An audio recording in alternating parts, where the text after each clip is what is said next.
আজকের দিনে বৈঠকের সংক্ষিপ্ত সময়ে বক্তব্যের বিষয় আদর্শ পরিবার, পরিবার ও পারিবারিক জীবন। পরিবার ও পারিবারিক জীবন নিয়ে এক গুরুত্বপূর্ণ সংক্ষিপ্ত তথ্যবহুল বিবরণের চেষ্টা করব ইনশাআল্লাহুল আজিজ। আমি তো এসেছি কথা বলবো, আর আমি কথা বলবো তখন আমার সামনে কেউ দাঁড়িয়ে থাকবে, এটা কি হবে? তো তোমরা একটু ধৈর্য ধর করছো না কেন? তোমরা কেন এত হইচই করছো? একটু ধৈর্যের পরিচয় দাও। দেখা তো যাবে, ওরা আমার সামনে দাঁড়িয়ে থাকলে আমি বক্তব্য দিব, এটা হলো। তোমাদের একটু ধৈর্যের পরিচয় থাকা দরকার। মাঝে মধ্যে মনে হয় যে ধৈর্য মনে হয় আসলে কিছু নয়। ধৈর্য মনে হয় খামাখা মাথা বই করতে যাচ্ছ কেন? ওরা তো জানেই সরবে। তুমি ওই কাজে থাকলে তুমি ওটা ঠিক করার পরে সরতে। একটু ধৈর্যের পরিচয় দেন, সেটাই বলতে যাচ্ছে। আবার দাঁড়িয়ে বলছেন একটা পরিবার আদর্শ হওয়ার জন্য, এই ছেলে কণ্ঠটা কম, একটু স্বরটা কম। একটা পরিবার আদর্শ হওয়ার জন্য আল্লাহ এবং আল্লাহ রাসূল যেভাবে বলেছেন সেইভাবে আগালে সহজ হবে বলে মনে করি। আল্লাহ তাআলা বলেন, ফানকিহু মা তাবা লাকুম মিনান নিসা। পৃথিবীর মানুষ, তোমরা মহিলাদের মধ্য হতে তোমাদের পছন্দ মতো বিবাহ করো। এতে মনে হচ্ছে যে মানুষ নিজের সুবিধা পেল, মহিলাদের কোনো সুবিধা হলো না। কেননা 10 জন মহিলাকে দেখে যাকে ভালো লাগবে তাকে বিবাহ করব। আল্লাহ এই কথাই বলছেন। তাতে যারা দেখতে ভালো নয় তারা থেকে যাবে, তাকে কেউ বিবাহ করবে না। কেন? আল্লাহ বলছেন মেয়েদের মধ্যে যাকে ভালো লাগে তাকে তুমি বিবাহ করো। তো মানুষ তো পছন্দ, যেগুলো ভালো দেখতে সেগুলোই পছন্দ করবে। তাহলে তো থেকে যাবে যারা দেখতে পছন্দ নয়। না, আসলে ভাগ্যে যেটা লেখা আছে সেটাই হবে। আল্লাহ এটা বললে মানুষকে খুশি করলেন। ঘুরতে ঘুরতে একটা সুন্দরী মেয়ে দেখেছে, তারপর আর একটা মেয়ে দেখেছে, সেটা অত সুন্দরী নয়। তো মায়ে বলছে যে বেটা, আগের মেয়েটা দেখতে বেশি ভালো। তখন ছেলে বলছে, আম্মা তবে পরে যেটা আমরা দেখেছি না, আমার মনে হচ্ছে এর চাল চলনের লোকজন ভালো। হ্যাঁ, ঠিক বলেছ, এদের চাল চলন ভালো। তো ঠিক আছে, এটাই সিদ্ধান্ত। এ দেখেন 1 নাম্বারটা সুন্দরীটা থেকে গেল। মানে ঘুরতে ঘুরতে যেখানে ভাগ্যে লেখা আছে সেখানেই যেতে হবে। মানে যতই সুন্দরী খুঁজি, ফলাফল পৃথিবী সৃষ্টির 50,000 বছর পূর্বে যেটা লেখা আছে সেটাই। আল্লাহ তাআলা বলেন, ফানকিহুন্না বিইذن আহলিহিন্না ওয়া আতুহুন্না উজুরাহুন্না। পৃথিবীর মানুষ, তোমরা অভিভাবককে বলে বিবাহ করো আর মোহর দিয়ে দাও। আল্লাহ তাআলা বলেন, তোমরা তোমাদের যাদেরকে তোমরা বিবাহ করতে চাচ্ছ তাদের অভিভাবককে বলে বিবাহ করো। কোন মানুষ, কোন যুবক মেয়ের অভিভাবক ছাড়া বিবাহ করতে পারে না। যার কারণে রাসূল সাল্লাল্লাহু আলাইহি সাল্লাম বিষয়টি খুব কঠিন ভাবে দেখেছেন। রাসূল সাল্লাল্লাহু আলাইহি ওয়াসাল্লাম বলেন, লা নিকাহা ইল্লা বিওয়ালিন। অভিভাবক বাপ ছাড়া বিবাহ নেই। আবার বলছেন, লা নিকাহা ইল্লা বিশাহিদাইনি। 2 জন সাক্ষী ছাড়া বিবাহ নেই। মেয়ের পিতাকে বলে বিবাহ করতে হবে দুইজন সাক্ষী নিয়ে বিবাহ করতে হবে। আয়েশা রাদিয়াল্লাহু তাআলা আনহা বলেন, আইয়ুমা ইমরাতিন নাকাহাত বিগাইরি ইজনি ওয়ালিহা, যে কোনো মহিলা পিতা অভিভাবক ছাড়া বিবাহ বসলো, ফানিকাহ বাতিল, ফানিকাহ বাতিল, ফানিকাহ বাতিল, তার বিবাহ বাতিল, তার বিবাহ বাতিল, তার বিবাহ বাতিল, কোর্টের বিবাহ বাতিল। উকিল হোক, চেয়ারম্যান হোক, মেম্বার হোক, জজ হোক, যেই হোক না কেন, যদি সে বিবাহতে পিতা না থাকেন তাহলে সে বিবাহ বাতিল, সে বিবাহ আবার পড়াতে হবে। যতদিন পর্যন্ত পুনরায় বিবাহ না পড়ানো হয়েছে বাপের উপস্থিতিতে, ততদিন পর্যন্ত তাদের জেনা হচ্ছে 7 ছেলের মা হলেও। যদি পিতা মারা যায় তাহলে এইভাবে চিৎকার করতে হবে না, মা এইটা আমি পছন্দ করি না, তোমার ওটা একটা সাড়া মাত্র, তুমি এই কথার দাম দিতে পারবে না। আর ওরকম সাড়া আমি পছন্দ করি না। আমি কোনো তাফসির মাহফিলও করতে আসিনি, আমি এমনই কোনো ওয়াজ করতে আসিনি যে আপনার কাছে কিছু আমি সুবিধা চাইবো, নির্বাচন চাইনি। আমি মুখখান বন্ধ করে যে যেখানে আছেন মহিলা পুরুষ চুপচাপ বসে থাকবেন। আপনাকে আমি অনেক ভালোবাসি, আপনার ভালোবাসার তাগিদে আমি অনেক কষ্ট করে এসেছি। আমি আপনার কিছু না কিছু উপকার করবই করবো ইনশাআল্লাহ। সম্মানিত দিনী ভাই বোন, পিতা ছাড়া অন্য কেউ অভিভাবক হতে পারবে না পিতা বেঁচে থাকাকালীন। আমাদের বৃহত্তর রাজশাহী, নওগাঁ, নাটোর, চাঁপাইনবাবগঞ্জ, এই বৃহত্তর রাজশাহীতে বিবাহের সময় উকিল ধরে, উকিল বাপ, জ্যাঠো হয় উকিল, বা দাদা হয় বা নানা হয়, বাপ বেঁচে থাকাকালীনও বিবাহের বৈঠকে একটা উকিল ধরা হয়, যেটা হারাম। বাপ বেঁচে থাকাকালীন অন্য কোনো মানুষ উকিল হতে পারবে না। দাদা নয়, নানা নয়, চাচা নয়, গ্রামের কোনো মুরব্বী নয়, কেউ উকিল হতে পারবে না।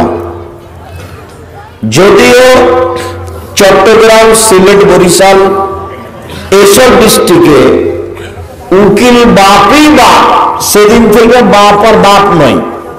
যে লোকটাকে উকিল ধরা হয়েছে বিবাহের, সে লোকটাই বাপ।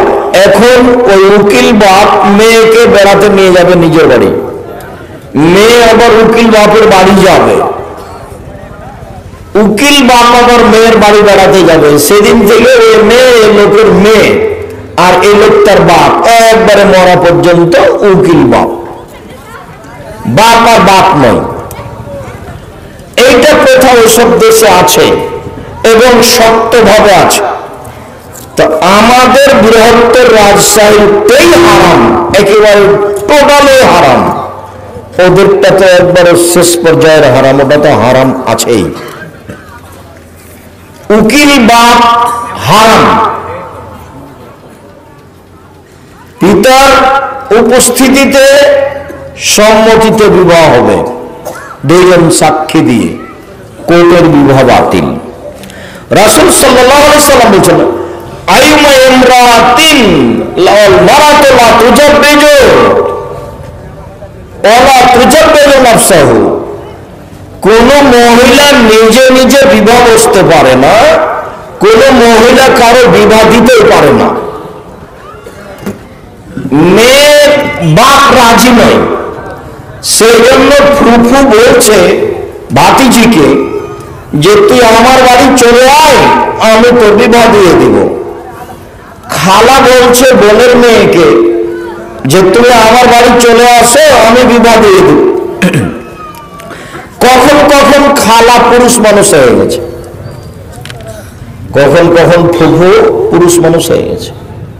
জি না, ফুফু যদি বিবাহ দেয় সে বিবাহ বাতিল, খালা যদি বিবাহ দেয় সে বিবাহ বাতিল। কোন মহিলা কোন মহিলার বিবাহ দিতে পারে না। নিজে নিজে বিবাহ বসতে পারে না, টোটালি হারাম। আল্লাহ নবী আরো বলেন, কোন মহিলা যদি নিজে নিজেই বিবাহ বসে তাহলে সেটা হবে জেনা। এইবার বলি, আনাস রাদিয়াল্লাহু তাআলা আনহু বলেন, রাসূল সাল্লাল্লাহু আলাইহি ওয়াসাল্লাম বলেছেন, ইয়া মাশারাশ শাবাব মান ইসতাতা মিনকুমুল বাত ফালিয়াতাজাওয়াজ। এই যুবক দল শোনো, যারা তোমরা বিবাহ করতে চাও, যদি তোমাদের শারীরিক আর্থিক গতি কন্ট্রোল ক্ষমতা থাকে তাহলে তোমরা বিবাহ করো।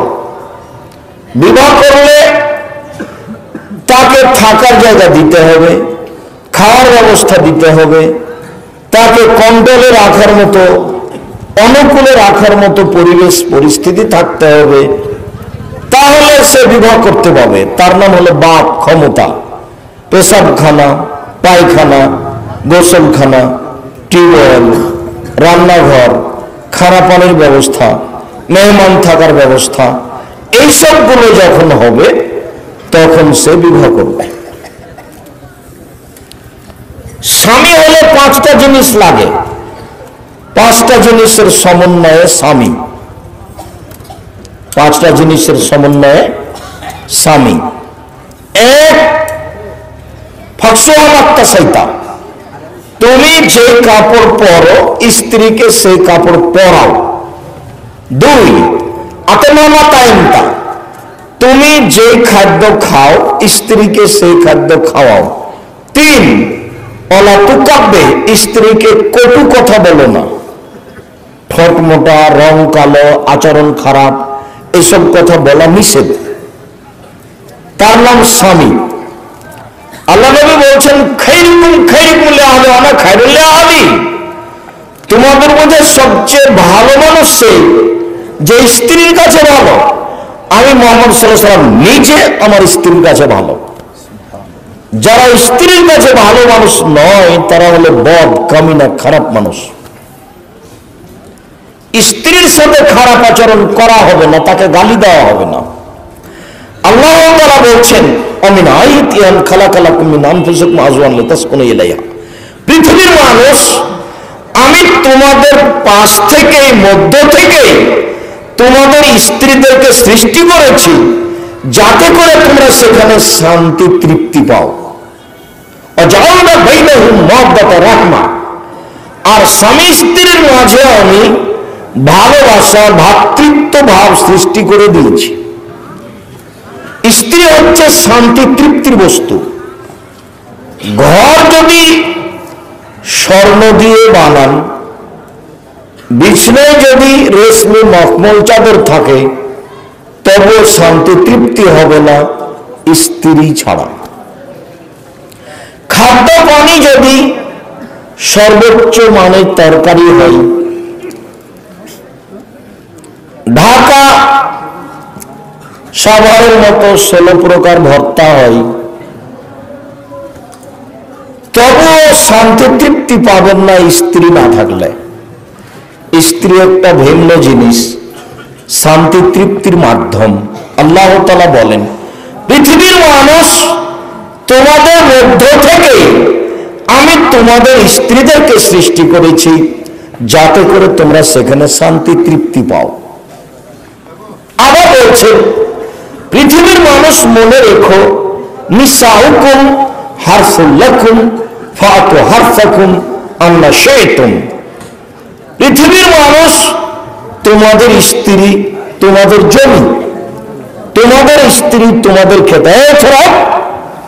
ওর পিছন দিকে কথা বলে কে? তোমরা দেখো না, শরম হয় না? কথা বলো কেন? ওখানে কি মাতাব্বরি করছো তুমি? আমি এখানে কথা বলছো, কথা বলছো মানে তোমার শরম লজ্জা হয় না? তুমি ওখানে কথা বলো কোন সাহসে? দয়া করে আপনারা স্টেজে বা কোনো জায়গাতে কোনো কাজ দেখাবেন না। টাকা পয়সা হিসাব নিকাশ সব পরে হবে, এখন নয়। কোন মানুষ কোন জায়গাতে, রাস্তাঘাটে, বাড়িতে, পিছনে, স্টেজে, কোনো জায়গাতে কোনো কাজ দেখাবেন না।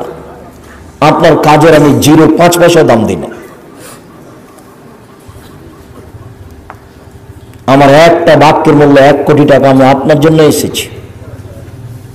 আপনি মনে করবেন না যে আপনি আমাকে পথ খরচ দিবেন, আমি সেই জন্য এসেছি। আমি আব্দুর রাজ্জাক বিন ইউসুফ, আমাকে নতুনভাবে চেনার প্রয়োজন নেই। আমি 32 বছরে কোনোদিন মানুষের কাছে পথ খরচ পাথেও চাইনি। আমার সামনে পৃথিবীর কোনো বাঙালি নাক গলিয়ে চোখ দেখিয়ে যাওয়ার কোনো পথ রাখে না। আর আমি কোনোদিন কোনো সভাপতি সেক্রেটারিকে হিসাব করে কথা বলা রেখেছি, এরকম আমার জীবনে কোনোদিন ঘটেনি। আমি আমার প্রয়োজনে আসিনি, আপনার প্রয়োজনে এসেছি। আমার প্রয়োজনে আমি যদি আসতাম তাহলে আমার ভিতরে কিছু দুর্বলতা থাকতো। সম্মানিত দিনী ভাই বোন, যারা যেখানে আছেন কথা বলবেন না, চুপচাপ কর্ম বন্ধ করে বসে থাকবেন। পৃথিবীর মানুষ তোমাদের স্ত্রী তোমাদের জমি, তোমাদের স্ত্রী তোমাদের ক্ষেত। তোমরা তোমাদের স্ত্রীর কাছে আসো তোমাদের ইচ্ছে মতো, সকাল বিকাল দুপুর সফর এসব কোনো কথা নেই। যে কথা মুকসিদুল মুমিনের বই হেডলাইনে লেখা আছে সব মিথ্যা, একটা কথা সত্য নয়। স্ত্রী হচ্ছে শান্তি তৃপ্তির বস্তু। অতএব 3 কটু কথা বলো না। কটু কথা বললে শান্তি তৃপ্তি ঘাটতি হবে। কথায় কথায় তালাকের কথা বলা যাবে না।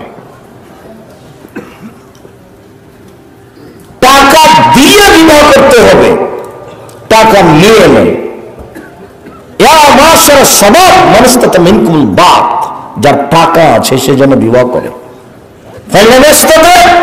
যদি টাকা না থাকে তাহলে সে যেন রোজা থাকে। রোজা সেম থেকে থেকে থেকে থেকে যৌবনকে ধ্বংস করবে, সে বিবাহ করতে পারবে না। বিবাহ করলে টাকা থাকতে হবে। যৌতুক চিরদিনের জন্য হারাম। যৌতুকের টাকা দিয়ে চাউল কিনে ভাত খেয়ে ইবাদত কবুল হবে না। ভিক্ষা করা টাকা দিয়ে চাউল কিনে ভাত খেয়ে ইবাদত কবুল হবে। শ্বশুরের বাড়ি থেকে কোনো কিছু নেওয়া যাবে না, একবার চিরদিনের জন্য নেওয়া যাবে না। খাট খাটলা চৌকি বাক্স আলমারি যা কিছু আছে, মোটরসাইকেল এমনি সাইকেল টাকা পয়সা যৌতুক সবকিছু হারাম। 24 ঘন্টার মধ্যে খাট খাটলা চৌকি বাক্স ফার্নিচার সব ফেরত দিতে হবে। কাপুরুষ বাপ বেটা ভিক্ষা করে খাবা, নতুন কথা বলিনি। মানুষের শ্বশুরের কাছে জিনিস নেবা কেন, এর কোনো হিসাব? শ্বশুরের কাছে খাট খাটলা ফার্নিচার নিতে হবে কেন? ভিক্ষা করে করো। ভিক্ষা করে করো কথাটা তোমাকে আমি নিন্দা করেছি। ভিক্ষা করে করবা কেন? মানুষের বাড়িতে কাজ করে করবা। মানুষের বাড়িতে কাজ করে করবা কেন? ব্যবসা বাণিজ্য করে টাকা ইনকাম করে করবা। বাড়িঘর সাজিয়ে ফার্নিচার ঠিকঠাক করে বিবাহ করবা। কাপড় চোপড় দিয়ে মোহর দিয়ে বিবাহ করবা। পুরুষের মতো বিবাহ করবা। টাকা নিয়ে কেন? যদি যৌতুক নেওয়া হয়ে থাকে, ফার্নিচার নিয়ে থাকো শ্বশুরের কাছে, আগামীকাল সন্ধ্যা হতে হতে সব ফেরত দিতে হবে। একেবারেই হারাম, টোটালি হারাম। পুরো শরীয়ত বিবাহ সংক্রান্ত আলোচনা তল্লাশি চালিয়ে কোন জায়গাতে মেয়ের বাপের 10টা টাকা খরচ হবে এটা বোঝা যায় না। মেয়ের বাপের বাড়িতে খরচের কোনো পথঘাট নেই। অলিমা ছেলের বাড়িতে হবে, ছেলের বাপের বাড়িতে হবে। যার টাকা পয়সা বেশি তার অলিমা তত বড় হবে। অলিমার সাথে মেয়ের বাপের কোনো সম্পর্ক নেই। খরচের সাথে মেয়ের বাপের কোনো সম্পর্ক নেই। সব খরচ ছেলের। আল্লাহ নবী বলছেন, ইয়া মাসার সাবা, যুবক দল শোনো, মাইস্তাত মিনকুল বাপ, যার ক্ষমতা আছে টাকা আছে সে যেন বিবাহ করে। টাকা নাই, রোজা থাকবে। সরাসরি বুখারী মুসলিমের হাদিস। এখন সংক্ষিপ্ত আলোচনায় মেয়ের বাপকে বলে বিবাহ করতে হবে এটা বুঝলাম। টাকা থাকলে বিবাহ করতে হবে এইটা বুঝলাম। কোন মেয়েকে বিবাহ করতে হবে চলেন। আবু হুরায়রা রাদিয়াল্লাহু তাআলা আনহু বলেন, রাসূল সাল্লাল্লাহু আলাইহি সাল্লাম বলেছেন, তুনকাহুল মারাতুল আরবাইন, মেয়েদেরকে বিবাহ করা হয় 4টা জিনিস দেখে। আমি মুহাম্মদ সাল্লাল্লাহু আলাইহি সাল্লাম 4টা জিনিস দেখতে বলিনি। এটা পুরুষের স্বভাব, এটা পুরুষের গতি, এটা পুরুষ মানুষের স্বভাব। ওরা বিবাহ করলে 4টা জিনিস দেখে। আমি চারটে দেখতে বলিনি। তুনকাহুল মারাতু লিআরবাইন, মেয়েদেরকে বিবাহ করা হয় চারটে জিনিস দেখে। এক, লিমালিহা, মেয়েটার অর্থ সম্পদ আছে নাকি।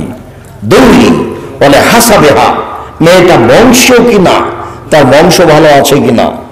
তিন, বলে জামালেহা, মেয়েটা সুন্দরী কিনা।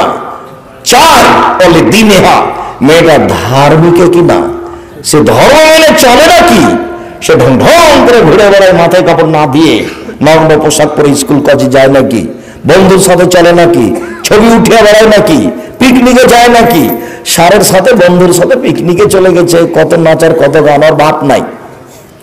যে মেয়ে ঘুরে বেড়াচ্ছে এভাবে, ওর বাপ নেই, এমনি দুনিয়াতে এসেছে, ধপ করে পড়ে গেছে আকাশ থেকে। কাপুরুষ, তোমার মেয়ে তো ওটা হিন্দুর মেয়ে, তোমার লজ্জা হয় না কেন, তোমার শরম হয় না কেন?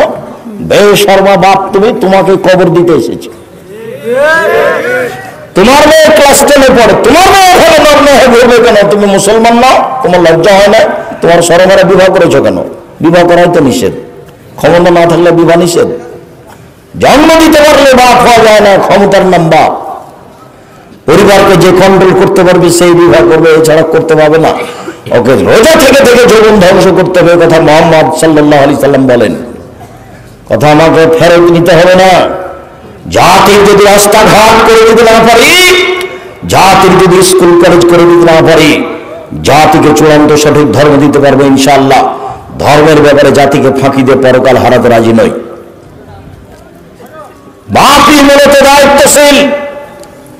আবু হুরায়রা রাদিয়াল্লাহু তাআলা আনহু বলেন, রাসূল সাল্লাল্লাহু আলাইহি সাল্লাম বলেছেন, মান কানাত লাহু ওয়ালিদা, কারো যদি ছেলে মেয়ে জন্ম নেয়, ফালইহসান ইসমাহু, সেই যেন একটা সুন্দর নাম রাখে। এই হাদিসটা পরে আসতো সিরিয়ালে, কথা প্রসঙ্গে এখন বলে রাখছি। একটা ছেলে জন্ম নিলে সুন্দর একটা নাম রাখতে হবে। নাম রাখা হয়েছে লিটন। এটা কি বাপ হলো? নাম রাখা হয়েছে মেয়ের রত্না, এটা কি নাম হলো? কেন? ছেলের নাম রাখবে নবীদের নাম, ঈসুফ, ইসমাইল, ইসাহাক, মুসা, ঈসা, ইব্রাহিম নাম রাখবে। নইলে গুণবাচক নাম রাখবে, আব্দুল্লাহ, আব্দুর রহমান, আব্দুর রহমান, আব্দুর রহিম, আব্দুল সত্তার, আব্দুল গফফার, আব্দুল মাজেদ, আব্দুল হামিদ, এসব নাম রাখবে। কত নাম আছে, সেখানে ছেলের নাম রেখেছে লিটন। বাপ বেটা কত ওইভাবে ডাকছে, একটু শরমও করে না যে আমি অযোগ্য বাপ। বাপই নয়, ছেলে মেয়েকে শিষ্টাচার শিখাতে হবে, একটু পরে বলছি। এরপরে বড় হলে বিবাহ দিয়ে দিতে হবে।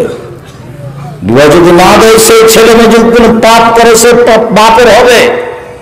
কেন তা হবে এরকম? সম্মানিত দিনী ভাই বোন, বলছিলাম রাসূল সাল্লাল্লাহু আলাইহি সাল্লাম বললেন, ধার্মিক মেয়েকে বিবাহ করো। পর্দা করে যে তাকে বিবাহ করতে হবে। বেহায়া বেশরমা নগ্ন মহিলা বাকি থেকে দেখ সমাজে।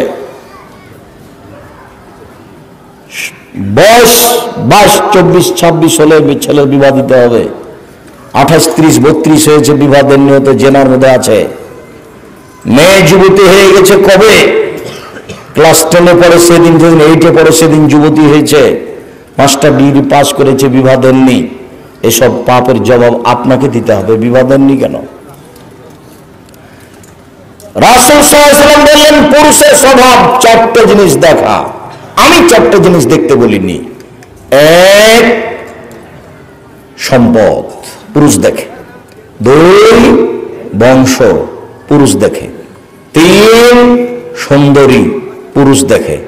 4, ধার্মিকা, পুরুষ দেখে। আমি মুহাম্মদ সাল্লাল্লাহু আলাইহি ওয়াসাল্লাম বলছি, তোমরা ধার্মিক পর্দাশীলা মেয়েকে বিবাহ করো। এই যে মহিলাদের কাছে কিছু চাইলে অন্তরাল আট থেকে চাও। আল্লাহর বিধান, আল্লাহর আদেশ।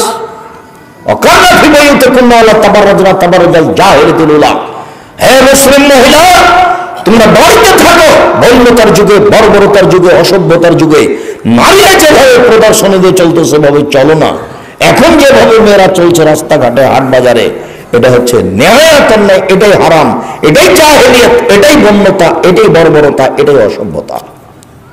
স্কুল কলেজে গান বাজনা হচ্ছে, মেয়েরা নাচছে, বাপ বসে আছে চেয়ারে। বাপ নাকি গরু ছাগল পশু প্রাণী। বুঝে না ওরা অন্তর আছে, বুঝে না, দেখে না ওরা চক্ষু আছে, দেখে না, শোনে না ওরা কান আছে, শোনে না। উলাইকা কাল আনাম, তারা পশু প্রাণীর মতো, তারা গরু ছাগলের মতো, তারা কুকুর স্ত্রীগুলোর মতো, বালু মাজাল বরং তার চেয়ে খারাপ। এই পিতা মানুষ নয়। আল্লাহ বলছেন এ গরু ছাগল, এ পশু প্রাণী, এ কুকুর শ্রীগাল। বাপের সামনে মেয়ে নাচে কি করে? বাপের সামনে মেয়ে ভাবে নগ্ন হয়ে চলে কি করে? জন্ম দিতে পারলে বাপ হওয়া যায় না, ক্ষমতার নাম বাপ। প্রসাদ করাতে পারলে মা হওয়া যায় না, মিনিতির নাম মা।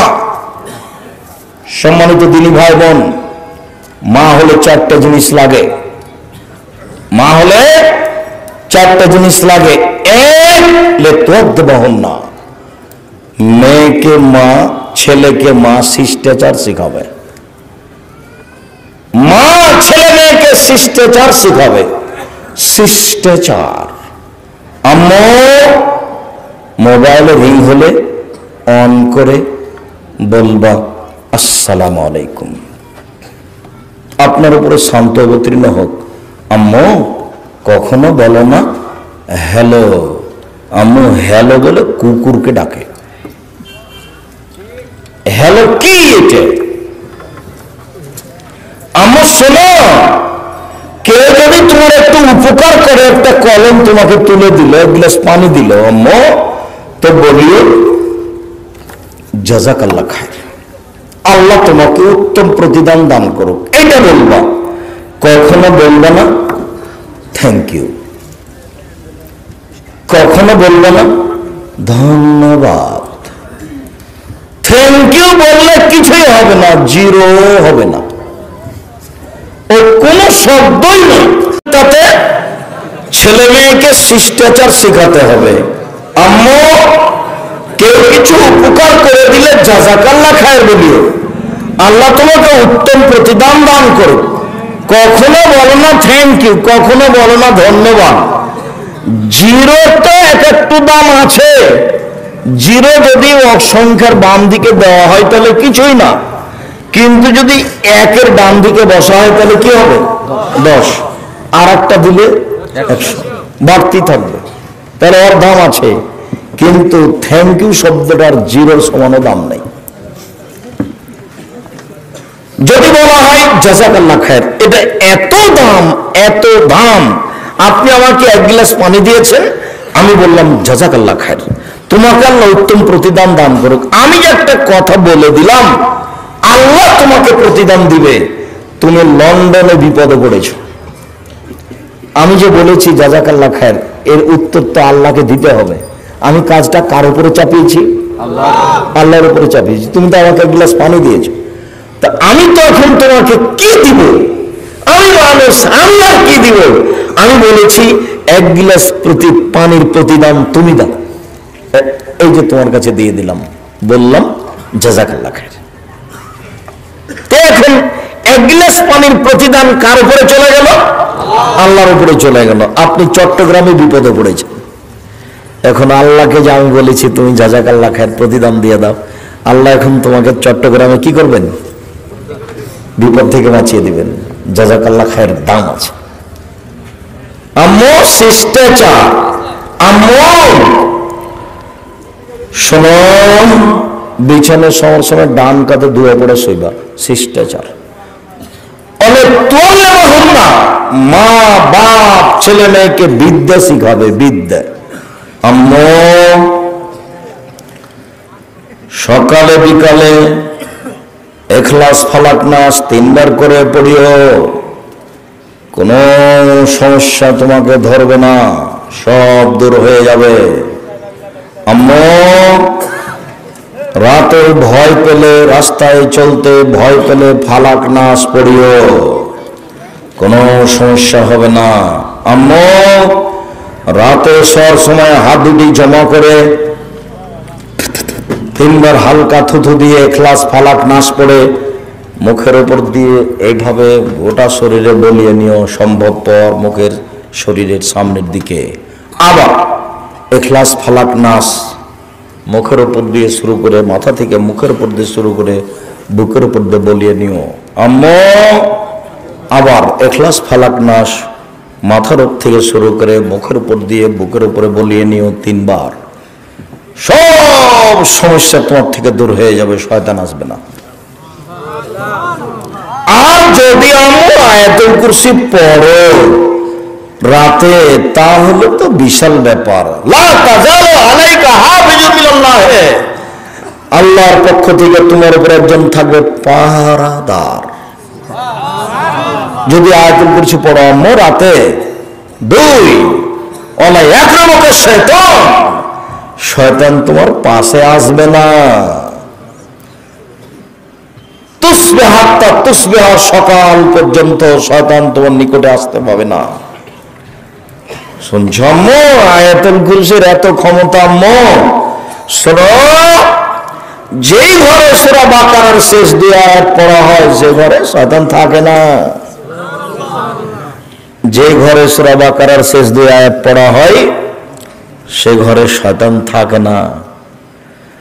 সূরা বাকারা পড়লে বাড়িতে বরকত নাযিল হয়, সূরা বাকারা না পড়লে বাড়িতে অভিশাপ ধ্বংস অবতীর্ণ হয়।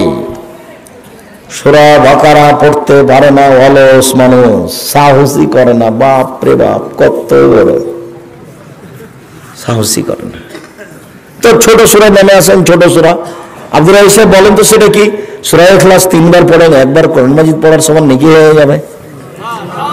আর একটা ছোট সূরা বলেন, হ্যাঁ কি সেটা? সূরা মুলক, সূরা মুলক 30 আয়াত। সূরা মুলক যদি পড়েন রাতে তাহলে কবরের শাস্তি হবে না। সূরা মুলক যদি নিয়মিত পড়েন তাহলে বিচারের মাঠে আপনার ক্ষমা না হওয়া পর্যন্ত সূরা মুলক যাবে না। আল্লাহকে বলবো আগে ক্ষমা করো তারপরে যাব। যতক্ষণ পর্যন্ত ক্ষমা না হয়েছে ততক্ষণ পর্যন্ত যাবে না। সূরা মুলক 30 আয়াতের 24 ঘন্টার মধ্যে মুখস্থ করতে হবে যুবকদের, 15 দিনে মুখস্থ করতে হবে মুরব্বী মানুষকে। কোরআন মাজিদ পড়া শিখতে হবে 3 মাসের মধ্যে। সারা বাংলাদেশে মক্তব চালু করতে হবে 15ই। মহিলা পুরুষ সবাইকে কোরআন শিখতে হবে। কোরআন সামাজিককরণ করতে হবে, সবাইকে শিখতে হবে।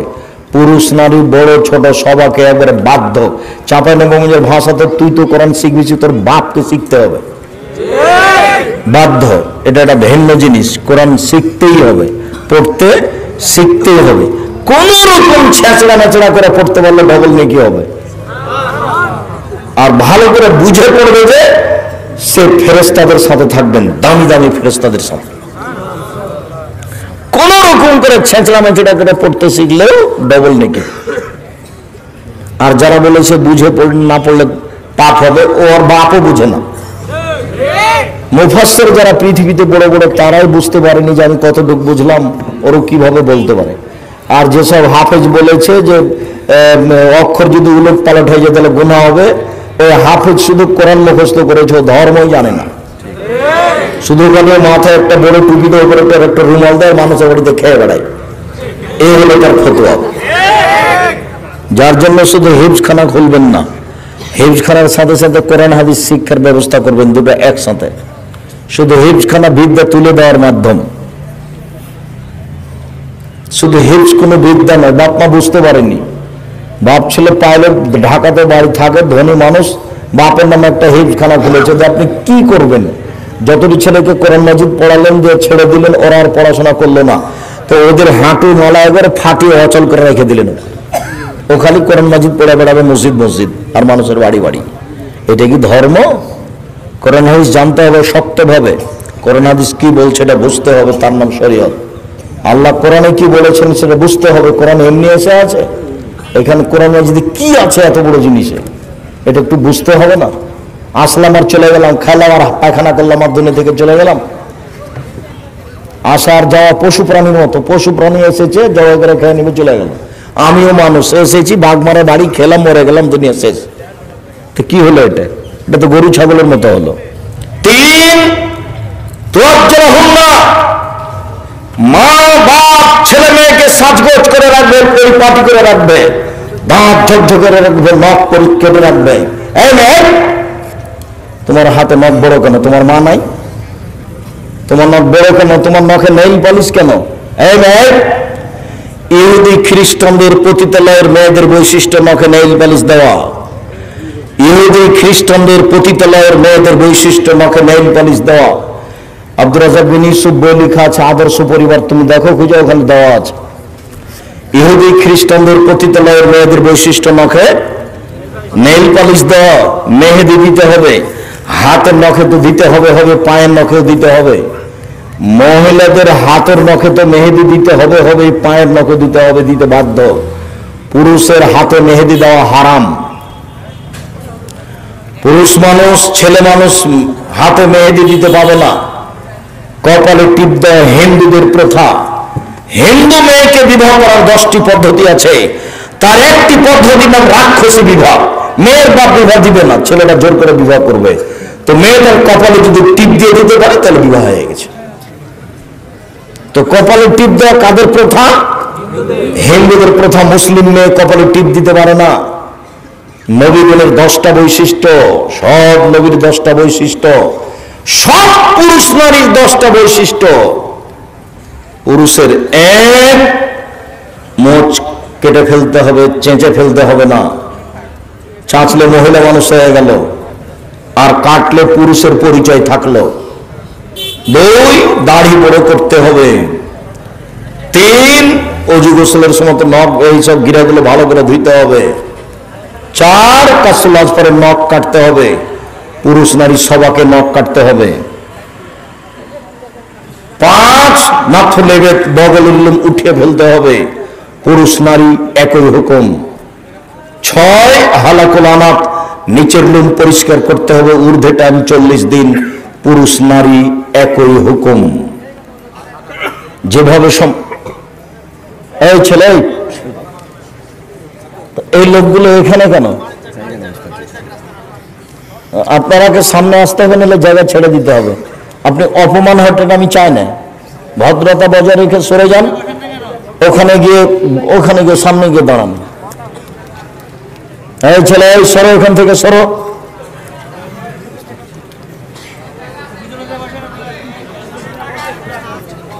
ওখানে গিয়ে বসেন, না নাহলে স্থান ত্যাগ করেন।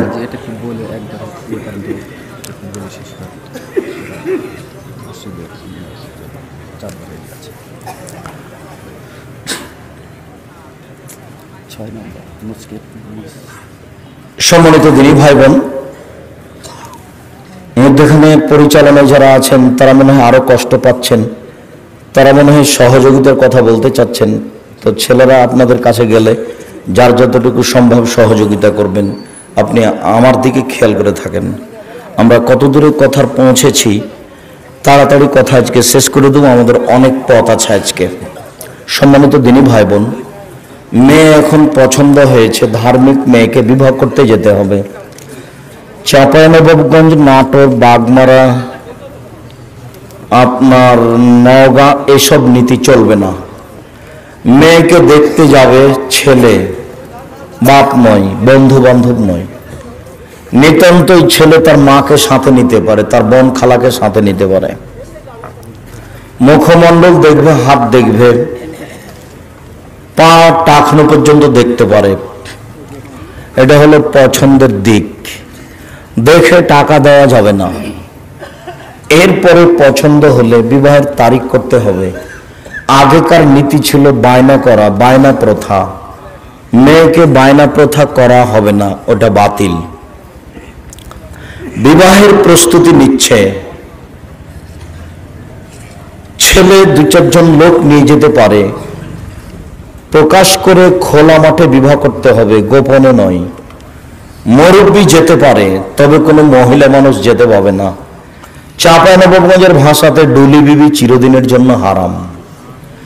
বিবাহ উপলক্ষে 3-4 দিন পূর্বে ক্ষীরকাঁচি আপনার রান্না বান্না করা হয়, ক্ষীর করা হয়, মেয়ের মুখে ক্ষীর তুলে দেওয়া হয়, গীত গাওয়া হয়।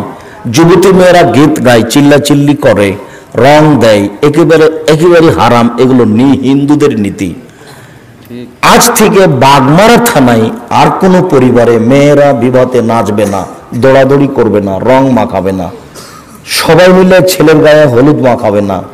হলুদ মাখা জায়েজ, তবে হলুদ মাখতে হবে এরকম কোনো বিধান নেই। বিবাহের সাথে হলুদ মাখার কোনো বিধান নেই।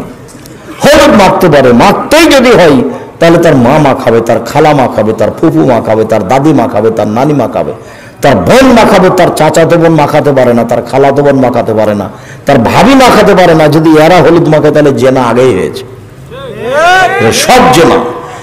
টোটাল এই হারাম, সম্পূর্ণরূপে হারাম। যুবতী মেয়েরা দৌড়াদৌড়ি করে বাড়িতে বিবাহের নাম দিয়ে, একজন আর একজনকে রং মাখে, তো হিন্দুদের নীতি। চিরদিনের জন্য আজকের আলোচনার পরে বাঘমারাই চিরদিনের জন্য হারাম ঘোষণা করা হলো। আর কোনোদিন কোনো বাড়িতে যেন কোনো যুবতী ছোটাছুটি না করে।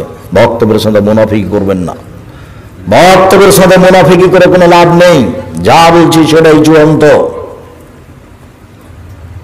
ছেলে হলুদ মাখতে পারে, মেয়ে হলুদ মাখতে পারে, তার মা মাখাক, তার খালা মাখাক। হলুদ যদি মাখতে হয় তার বোন মাখাক, তার ভাবি কেন? আল্লাহ রাসূল বলছেন লা তুবাসসিরুল মারাতু আল মারাতা, একজন মহিলার গায়ে হাত লাগাতে পারে না। হাত যদি লাগাই তাহলে তার শরীরটা নরম না শক্ত বুঝতে পারবে। ফাতানা চলে যাও যে কান্নায়ান জুড়ে ইলাইহা, তখন কোন সময় তার স্বামীকে বলবে যে সাবিহা, আয়েশার হাতটা এত নরম, তখন তার স্বামী তাকে অন্তরের চোখে দেখবে। একটা মেয়েকে অন্তরের চোখে দেখা হারাম, এ কথা মুহাম্মদ সাল্লাল্লাহু আলাইহি ওয়াসাল্লাম বলেন। আল্লাহ রাসূল বলছেন লাইক রাজুলা ফি শাবিন ওয়াহিদ, একজন পুরুষ আর একজন পুরুষের সাথে এক বিছানে এক লেপের নিচে ঘুমাতে পারে না। আল্লাহ তুমিল মারাত ফি শাবিন ওয়াহিদ, একজন মহিলা আর একজন মহিলার সাথে এক লেপে ঘুমাতে পারে না। যার কারণেই তো এই যে এই মেয়েদের ইয়েতে কি ওটা বলছে, এই যে যারা পড়াশোনা করছে কলেজ স্কুলে থাকছে মেসে হোস্টেল, মেয়েদের যে মেসে হোস্টেলে থাকছে এরা সবাই আপোষে মেয়েতে জেনা করছে। নাউজুবিল্লাহ। কত প্রায় 999 যে মেয়ে জেনাকারিনী, মহিলার সাথে মহিলা জেনায় লিপ্ত। রাসূল সাল্লাল্লাহু আলাইহি ওয়াসাল্লাম বলছেন আমার জীবনের বড় ভয় এই যে আমি জাতির সামনে আশঙ্কা পোষণ করে এলাম, আমার উম্মত গোপন পাপে লিপ্ত হবে, এটাই আমার ভয়। আমার উম্মত গোপন পাপে লিপ্ত হবে, এটাই হলো ভয়। পুরুষ পুরুষের সাথে জেনা করছে, নারী নারীর সাথে জেনা করছে, মোবাইলে দিন রাত ল্যাংটা মেয়ে দেখছে, তার জীবনে এটাই আশঙ্কা, এটাই বড় ভয়, যেটা বাস্তব মানুষ করছে। সম্মানিত দিনী ভাই বোন, রাসূল সাল্লাল্লাহু আলাইহি ওয়াসাল্লাম বললেন একজন পুরুষ একজন মহিলাকে অন্তরের চোখে দেখতে পারে না, একজন মহিলা আর একজন মহিলা যুবতী এক বিছানা শুতে পারে না, বিছানা ভিন্ন করতে হবে। আল্লাহ রাসূল বলছেন যেদিন ছেলের বয়স 10 বছর হয়েছে, 12 বছর হয়েছে, ওর বিছানা ভিন্ন করতে হবে। ওই ছেলে তার বাপের সাথে, ওই ছেলে তার মায়ের সাথে ঘুমাতে পারবে না, ওই ছেলে তার বোনের সাথে ঘুমাতে পারবে না। এই আদেশ মুহাম্মদ সাল্লাল্লাহু আলাইহি সাল্লাম দেন। একই ঘরে একই বিছানায় দুজন যুবতী মেয়ে থাকতে পারে কি করে? একই ঘরে একই বিছানায় দুজন যুবক থাকতে পারে কি করে? চিরদিনের জন্য হারাম। বুখারী মুসলিম। হলুদ মাখাতে পারে, এই প্রথাতে হলুদ মাখানো হারাম। এবার বরযাত্রী যাবে, দুলি বিবি যাবে না, কোনো মহিলা যেতে পাবে না। গিয়ে যাওয়ার সময় তার বিবাহ ঘেরা হবে না, এক গ্লাসে শরবত, এক গ্লাসে পানি, লবণ দেওয়া আছে, এসব নোংরা প্রথা এটা করা হবে না। বিবাহের বৈঠকে কোনো কৃত্রিম পথ অবলম্বন করা হবে না। মেয়ের উপস্থিতিতে দুইজন সাক্ষী দিয়ে মোহর উল্লেখ করে বিবাহ পড়াতে হবে। মেয়ের কাছে বিবাহ পড়ানো হারাম, মেয়ের কাছে বিবাহ পড়ানো যাবে না।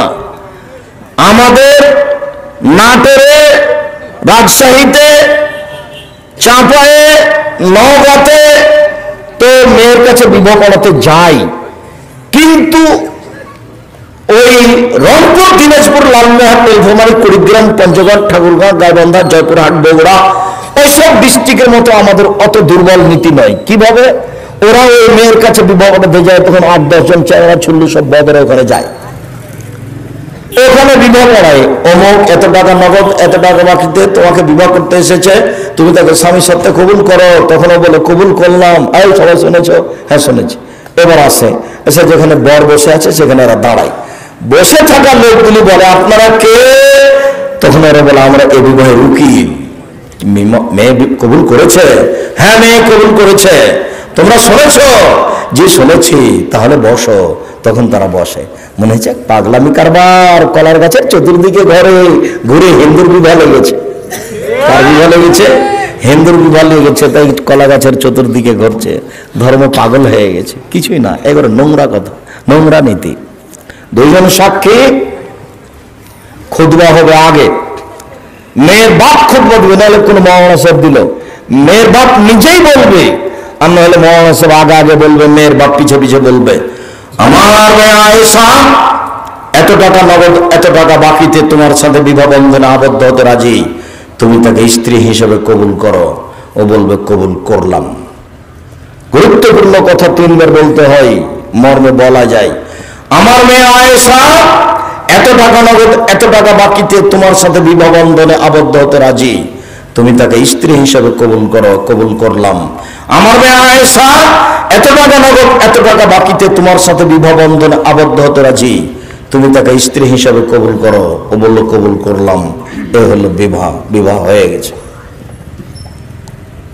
আব্দুল সাহেব নগদ বাকি মোহরের কথা বলছেন কেন?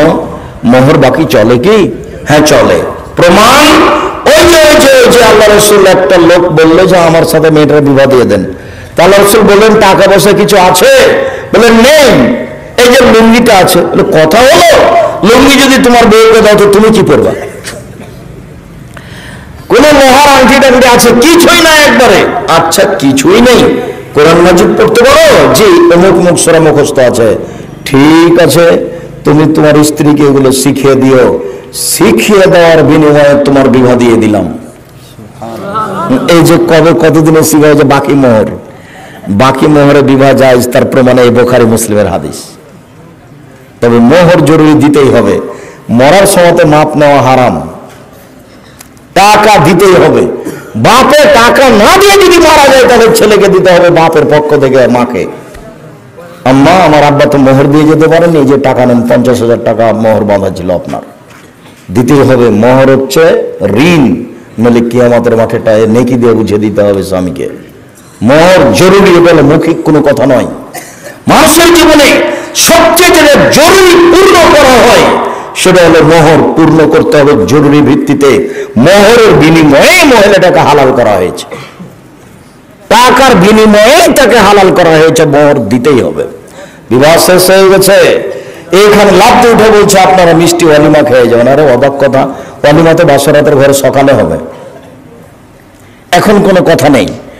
এই মেয়ের বাড়িতে যদি খাওয়া দাওয়ার ব্যবস্থা হয় তাহলে খাওয়া দাওয়ার পরে ছেলের বাপ বলবে শ্বশুরকে যে আব্বা আপনার তো অনেক কিছু খরচ হলে, যে 50,000 টাকা থাকলে খরচ বাবদ। তখন তো মেয়ের বাপ বলবে বলো কি তুমি অপমান করতে এসেছ? আচ্ছা যাই বলুক, তার মানে মেয়ের বাপের কোনো খরচ হবে না। আচ্ছা খরচ করতে পারে, তবে ছেলের বাপ ওখানে টাকা পয়সা দিয়ে আসবে, এটা উচিত। কথা কি বোঝা গেল? এখানে আর কোনো নতুন কোনো কিছু করা যাবে না। চাঁপাইনবাবগঞ্জে এখন পরের দিন মেয়ের বাড়ি থেকে 2 জন আসবে, একে নিতে 4 জন আসবে মেয়েটাকে, আবার ছেলের বাড়ি থেকে যাবে 8 জন, মানে সবসময় ডবল। তারপর কত আম আটা আছে, ব্যবহার আছে, গরু আছে, খাসি আছে, ফার্নিচার আছে, সব হারাম। কোনো লেনদেন চলবে না, কোনো লেনদেন চলবে না, সব বন্ধ। কোন প্রকার লেনদেন চলবে না। আজকে বউ নিয়ে এসেছে, আবার সকালে যেতে হবে এই বিধান নয়, 2 দিন পরে যাবে। বাসর রাতের সকালে অলিমা হতে হবে, বাসর রাতের ঘর সাজাতে হবে, ঘর সাজানো সুন্নাত। আসমা বিনতে ইয়াজিদ বলছেন কাইয়ামতু আয়েশা লি রাসূলিল্লাহ সাল্লাল্লাহু আলাইহি ওয়াসাল্লাম, আমি আয়েশাকে সুন্দরী করে সাজালাম আল্লাহর নবীর জন্য। আয়েশা নিজে বলছেন যে আমি আমার বান্ধবীদের কিনে দোলনাতে খেলাচ্ছিলাম, হঠাৎ আমার মা ডাকলেন, আয়েশা। আমি দৌড়িয়ে আসলাম, আমার গায়ে হাতে ধুলোবালি লেগেছিল। তিনি পানি দিয়ে ধুয়ে মুছে দিলেন, তারপর একটা ঘরে নিয়ে গেলেন। দেখি সেখানে আনসারীদের মহিলা। বুঝলাম না মহিলা আর আনসারীরা মহিলারা কেন এখানে, তারা আমাকে সুন্দরী করে সাজালো। তবে আয়েশা রাদিয়াল্লাহু আনহা বলছেন না যে আমাকে কি দিয়ে সাজালো। আসমা বিনতে ইয়াজিদ বলছেন আমি তাকে সুন্দরী করে সাজালাম। কি দিয়ে সাজালেন এটা তিনি উল্লেখ করেননি। সবকিছু ব্যবহার করা যাবে যদি জিনিস বৈধ হয়। মেয়েদের সুগন্ধি যা দেখতে পাওয়া যায়, গন্ধ পাওয়া যায় না। পুরুষের সুগন্ধি যা গন্ধ পাওয়া দেখতে পাওয়া যায় না, গন্ধ পাওয়া যায়। পুরুষের সুগন্ধি যা দেখতে পাওয়া যায় না, গন্ধ পাওয়া যায়। নারীদের সুগন্ধি যা গন্ধ পাওয়া যায় না, দেখতে পাওয়া যায়। নারীদের সুগন্ধি যা গন্ধ পাওয়া যায় না, দেখতে পাওয়া যায়। তাহলে পাউডার হোক, আসকারা মাস্কারা যাই হোক, সবই ওরা ব্যবহার করতে পারে, ভুরুপেন টুপেন যা কিছু আছে। তবে সেটা বৈধ হতে হবে। উল্লেখ্য যে টিপ দিতে পাবে না, উল্লেখ্য যে নখে নেইল পালিশ দিতে পাবে না, এটা ইহুদি খ্রিস্টানদের পতিতালয়ের মেয়েদের বৈশিষ্ট্য। কপালে টিপ দেওয়া হিন্দুদের বৈশিষ্ট্য। সাথে সাথে ভুরু তোলা হারাম, কাবিরা গুনাহ। বুঝা গেল না? ভুরু তুলে সরু চিকন করা কাবিরা গুনাহ। এই ভুরুতেই যা কিছু আছে, কাজল টাজল সবকিছু দিবে, যেটা সহজ হয়। সাজাতে হবে, কথাই ঠিক। বাসর ঘর সাজাতে হবে, সেখানে মিষ্টি রস খানা পানি থাকবে, এ কথাই ঠিক। আসমা বলছেন, আয়েশা রাদিয়াল্লাহু বলছেন, ঠিক 8:30 9টার সময় আমার মা একটা ঘরে নিয়ে গেলেন। দেখি সেখানে আল্লাহ রাসূল কেউ নেই। বিষয়টা বুঝতে পারলাম না, ঘরে কেন কেউ নেই, শুধু কেন আল্লাহ রাসূল? এটা আমি চিন্তা ভাবনা করতে করতেই দেখলাম আসমা 1 গ্লাস শরবত নিয়ে আসলো। এসে আমাকে বলছে, আয়েশা গিলাসটা নাও, শরবতের গিলাসটা নাও। তো আমি লিখছি না, লজ্জা পাচ্ছি। আমাকে ধম গলায়, হাতে ধরো, যে আল্লাহ রসুলকে দাও। আমি গিলাসটা হাতে ধরলাম, আল্লাহ রসুলকে দিলাম। আল্লাহ রসুল পান করলেন। আমাকে বললেন, তুমি পান করো। আমি পান করলাম। তারপর আমাকে বললেন, আসমাকে দাও। আমি আসমাকে দিলাম। আসমা ওখানে মুখ লাগিয়ে পান করলেন শরবত, যেখানে রাসূল সাল্লাল্লাহু আলাইহি ওয়াসাল্লাম মুখ লাগিয়ে পান করলেন। তাহলে বোঝা যাচ্ছে বাসর ঘরে খাওয়ার ব্যবস্থা আছে। বাসর ঘরে ঢোকে প্রথমে মাথায় হাত দিয়ে দোয়া করতে হবে, আল্লাহুম্মা সালাকা খায়রা ওয়া খায়রা মা জাবালতা আলাইহি ওয়া আউযু বিকা মিন শাররি ওয়া শাররি মা জাবালতা আলাইহি। আল্লাহ, এই মেয়েটির কল্যাণ চাচ্ছি, যে কল্যাণ থেকে সৃষ্টি করা হয়েছে। আল্লাহ, এর ক্ষতি থেকে তোমার কাছে বাঁচতে চাচ্ছি। বেহাই এই নোংরামি থেকে বাঁচতে চাচ্ছি। যে বেহেকে সৃষ্টি করা হয়েছে তা থেকে বাঁচতে চাচ্ছি। এইটা হবে প্রথম কাজ, মাথায় হাত দিয়ে দোয়া করতে হবে। এরপরে 2 রাকাত সালাত। আগে দাঁড়াবে ছেলেটা, বরটা, পিছে দাঁড়াবে কনেটা। 2 রাকাত সালাত। 2 রাকাত সালাতের পরে দাম্পত্য জীবনে যাবে। দাম্পত্য জীবনে যাওয়ার পূর্বে বিসমিল্লাহ আল্লাহুম্মা জান্নিবনা শায়তান ওয়া জান্নিবিশ শায়তান মা রাযাকতানা। আল্লাহ, তুমি আমাকে আর আমার স্ত্রীকে শয়তান থেকে রক্ষা করো। আমাদের মিলনে যদি কোনো সন্তান দাও, সেই সন্তানকে তুমি শয়তান থেকে রক্ষা করো। দোয়া শুধু পুরুষ পড়বে, মহিলা নয়। যদি দোয়া না পড়ে, তাহলে বাচ্চার উপরে শয়তানের ক্ষমতা থেকে যাবে। বাসরাতের সকালে খাওয়ার ব্যবস্থা করতে হবে। মানুষেরা এসে দোয়া করবে, বারাকাল্লাহু লাকা ওয়া আলাইকা জামা বাইনাকুমা ফি খায়রিন। আল্লাহ তোমাদের দুইজনের উপর বরকত নাজিল করুক। তোমাদের দাম্পত্য জীবন আল্লাহ খুশি সুখময় করুক। তোমাদের জীবনে আল্লাহ বরকত দান করুক। এভাবে সবাই দোয়া করে যাবে। যদি ধনী মানুষকে শুধু দাওয়াত দেওয়া হয় ওলিমাতে, তাহলে এই খাদ্য সবচেয়ে খারাপ। এই খাদ্য ড্রেনে ফেলে দিতে হবে, কুকুরে খাবে। অলিবাতে ধনী গরিব সবাই থাকবে, এই কথা রাসূল সাল্লাল্লাহু আলাইহি ওয়াসাল্লাম বলেন। শুধু যদি ধনী থাকে, তাহলে এই খাদ্য হলো খারাপ। দিন যায় রাত্রি যায়, দিন যায় রাত্রি যায়, পেটে সন্তান আসলো, মা তখন থেকে আল্লাহকে বলবে, রব্বে হাবলি মিন লাদুনকা যুরিয়াতান তাইয়্যিবা। আল্লাহ, একটি সুসন্তান দান করো। দিন যায় রাত্রি যায়, সন্তান প্রসব হলো। যে ঘরে সন্তান প্রসব হয়েছে, সে ঘরে একজন মহিলা থাকবে। নিতান্তই নিয়ে যেতে পারে আপনার এতে ক্লিনিকে, যেখানে পুরুষের সমাগম থাকবে না। সারা গ্রামের মহিলা সে বাড়িতে আসতে পাবে না, সে মহিলাকে নগ্ন অবস্থায় দেখতে পাবে না।